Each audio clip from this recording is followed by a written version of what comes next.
l'individu de s'exprimer par rapport à sa foi. C'est simplement les systèmes qui sont établis dans le monde.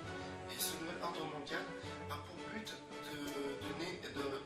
d'amener une seule pensée, une seule foi et une seule politique. Donc, beaucoup de personnes qui ont une confession religieuse devront diminuer. Parce que l'État refusera qu'une personne puisse manifester sa confession religieuse. C'est une très bonne chose. Je suis content pour cette nouvelle-là. Je suis content que ça se passe ainsi. Je suis content que l'étau se resserre. Il faut savoir que tout ce qui se passe et tout ce qui est permis passe premièrement par Elohim. Et tout ce qui va arriver dans l'avenir, cette austérité, cette pression que l'État mettra sur chaque individu, c'est une très bonne chose. Cette chose va permettre d'aider les enfants de Dieu à se construire encore plus et vont permettre de restreindre les activités des chrétiens par rapport à la belle vie que l'État leur offre. Donc il faut de la pression, il faut que les choses se compliquent pour que l'enfant de Dieu puisse s'épanouir. On croit que c'est Satan qui est derrière tout ça, etc. Mais si Dieu ne le veut pas, l'Antéchrist n'apparaîtra jamais. Si Dieu ne le veut pas, l'enfant de Dieu ne sera pas persécuté. Mais le fait que l'enfant de Dieu est persécuté, c'est que Dieu le permet. Pourquoi il le permet? C'est parce qu'à travers les épreuves, à travers la souffrance, l'enfant de Dieu se construit. C'est dur à dire. L'argent ne construit pas l'enfant de Dieu. La prospérité ne construit pas l'enfant de Dieu. Le confort matériel détruit l'enfant de Dieu. Donc, il est vrai que l'étau se resserre et cela va permettre aux enfants de Dieu de sortir de leur cocon. Bien sûr, ceux qui se disent chrétiens et qui vont adhérer à ces systèmes et qui vont accepter la marque de la bête, qui vont accepter tout ce qui est des systèmes, ces gens-là ne seront ni plus ni moins comme les mondains. C'est des gens qui n'ont jamais eu le Saint-Esprit.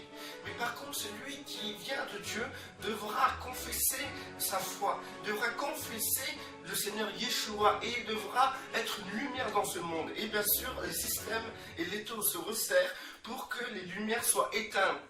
Donc, c'est-à-dire que c'est là qu'on verra le contraste entre les ténèbres et la lumière. Et c'est une très bonne chose, ce qui arrive.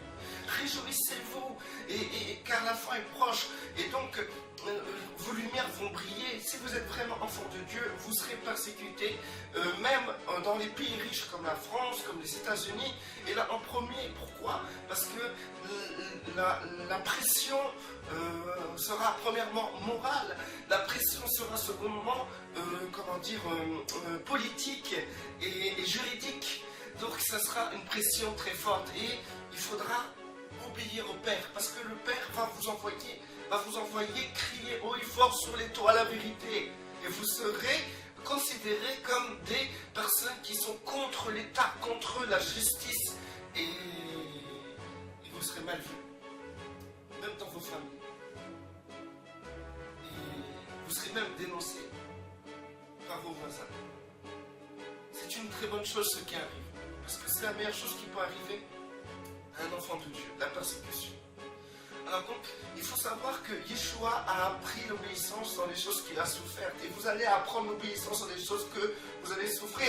Car vous êtes disciple d'un maître qui a souffert de cette manière. Si vous êtes disciple de ce maître, vous n'êtes pas plus que ce maître. Et vous êtes dans le cheminement de ressembler à ce maître. Gloire à Dieu. Merci Seigneur, parce que c'est dans cette injustice que vous serez révélés. C'est dans cet étau qui se referme que vous allez briller. Gloire à Dieu. Dieu est grand. Et ça, c'est la volonté de Dieu. Donc, que la gloire de Dieu soit manifestée dans vos cœurs. Et c'est là qu'on reconnaîtra ceux qui sont enfants de Dieu et ceux qui se disaient enfants de Dieu. Les menteurs. Donc, Il ne faut pas rentrer dans le tourment, dans la peur. Il faut plutôt rentrer dans la prière pour que nous soyons fortifiés. Comme Yeshua a dû prier avant qu'il se fasse crucifier. Yeshua a prié, il était dans la boisse. Et une fois qu'il a accepté la coupe, un ange est venu à côté de lui pour le consoler. Et c'est ainsi que vous serez consolés une fois avoir accepté la coupe que vous devez boire. Nous avons une mission capitale aujourd'hui. Et cette mission, c'est boire cette coupe. La coupe d'être des lumières en ce temps. Et je vais vous dire, réfléchissez bien avant d'accepter cette coupe. Parce que la coupe que vous allez boire sera amère, très amère. C'est magnifique. Parce que ce qui nous arrivera, sera digne de ce que notre Seigneur aura souffert. Et nous pourrons nous réjouir, danser de joie. Nous sommes la lumière. Nous sommes ceux qui avons la véritable justice entre nos mains, la véritable gloire. Et alors nous ne pouvons pas la cacher en dessous d'un lit ou en dessous d'une table. Nous devons la faire luire, cette gloire, cette grâce.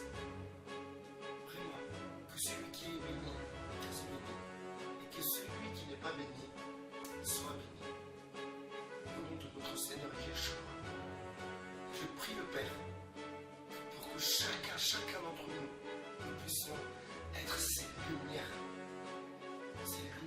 dans ces ténèbres.